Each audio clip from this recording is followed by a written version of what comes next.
Thank you. In fact, I'll continue on that vein. One of the reasons that the Kyoto Agreement did not include forestry as a way that you could make a clean development mechanism and have an offset, I contend, and I've heard other people agree, is that the European nations thought that it would be giving too much away. Asia, not quite in that order, but those are the five creditor countries in terms of forests. Let's see. There was one other one that I add one comment on the CDM issue. I mean, I certainly agree it's a flawed system, but also the critics of CDM program often forget the other side of the coin. CDM is a cost containment measure for the rich country. So it's a trade with two parties. Oftentimes that always argue that CDM fund tend to support projects that could have happened anyway in developing countries. I think it certainly needs to be reformed in the next round of global agreement. But that type of mechanism, the offset, is the instrument in reaching our climate reduction goals, mitigation goals, especially for forestry. We have to protect the forest in Brazil, Indonesia, and Congo. Otherwise, there's no possibility of reaching our goals. So, Great. Thank you.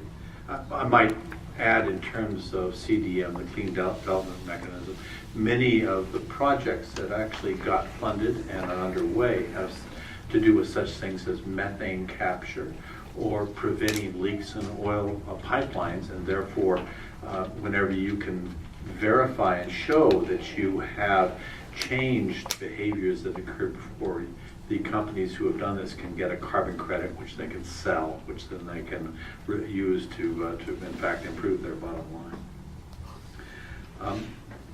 I've got an interesting question. Actually, we have time for about 2 more questions. So if any of you have some late breaking news, please let me know.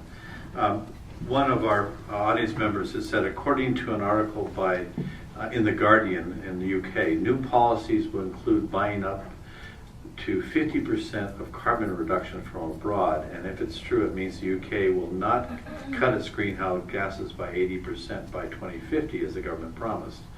So how will the US and China reduce any emissions this way? That's sort of a nice broad question. I want to refer back to John Lynn's early set of conditions, which is that the costs of inactivity probably outweigh the costs of abatement, and the cost of mitigation is manageable, which I thought was an interesting statement. And finally, that the technologies are available. Would anyone like to comment again on how attainable are the targets? What have you seen practically happening in the last few years as targets have been set? Go ahead, Chris. Go ahead. You can take it off. Maybe we'll make this the last question each of you can answer. Theoretically, the targets are attainable. Absolutely. It works out on paper. The problem is that pragmatically they won't work. You could give me any country and I could talk about China in relation to that country. Laos is getting a lot of its forests chopped down, not just for hydropower, but for palm oil. The number of palm plantations in Laos that are, the palm oil is destined for China. China's growing this stuff so that they get their biodiesel from these things. It's really a perverse way to go about trying to satisfy and game the system. But it's hard to, the problem in general in Asia is that enforcement and compliance efforts, environmental governance is weak.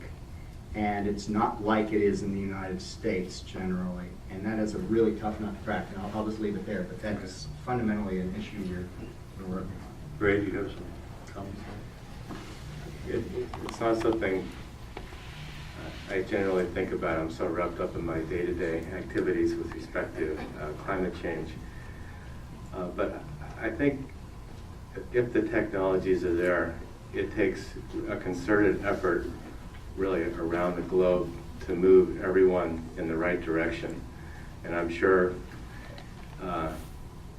there's going to be all kinds of ways things to try to make sure that that happens. But I'll mention one, and that is a market-based system. And what a market-based system does is it puts a price on carbon. And so, you know, that person who wants to cut down a forest for some economic gain will realize very soon that there's a foregone cost, because they could instead create an offset project and make money that way. So for those that maybe aren't so committed or see it as such an important issue, you know, monetizing their alternatives is a way to help move at least some people in different parts of the world in the right direction.